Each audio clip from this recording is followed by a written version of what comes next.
kahapon na nakikinig ako doon sa press con po ninyo, merong isang bahagi doon, parang sinasabi nyo, attorney, na hindi mo sinasabi na completely false yung buong nailahad. It's just the way kung paano nila ito ipresenta. Para lang po mas klaro at mas malinaw, ano pong ibig yung sabihin doon? Aling part doon ang totoo, alin po ang hindi?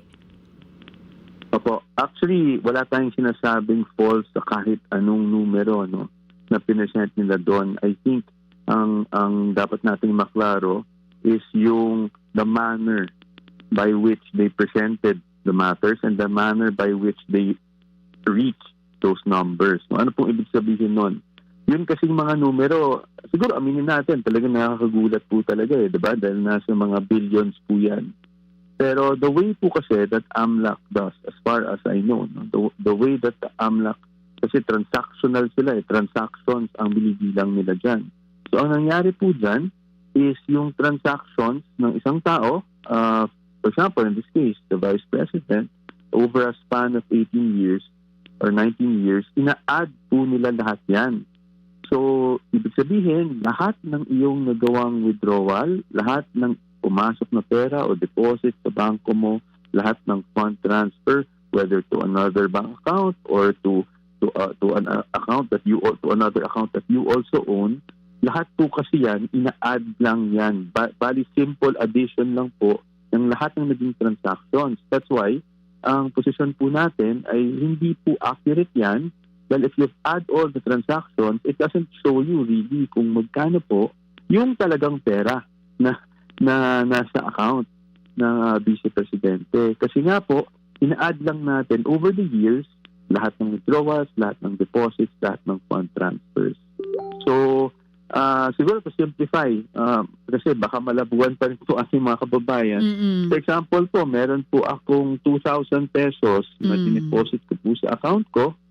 So, meron tayong deposit or sabi nila inflow na 2,000 pesos. Pag nag-withdraw po ako ng 1,000 pesos, ang total transactions na po niyan ay 3,000 pesos. Hindi po ba? Kasi yung 2,000 pesos, nag-withdraw na isa, 3,000. Yeah. Pero actually, ang natira na lang sa bangko ko is 1,000. At originally, yung pera lang naman na nasa bangko ko ay talagang 2,000 lang, hindi 3,000. So, so, ang punto lang po namin when we explain this, Ma'am Chacha, is we have to be very cautious, no, dito sa mga napakalaking figures na nalalabas because it doesn't accurately show kung magkano ba talaga yung perang dumaan o nasa laman ng mga bank account po na yan. Salamat po. Oo. So, ngayon pa lang ay para po sa inyo, Attorney Michael, yung 6.7 billion pesos. Can you say now if it's true or false na may ganoon po or hindi nyo muna yan sasagutin? Well,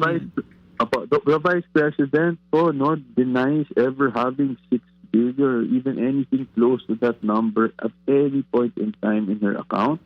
So maaring mangyari yung, kumbaga yun nga po sinasabi natin we don't really want to say true or false.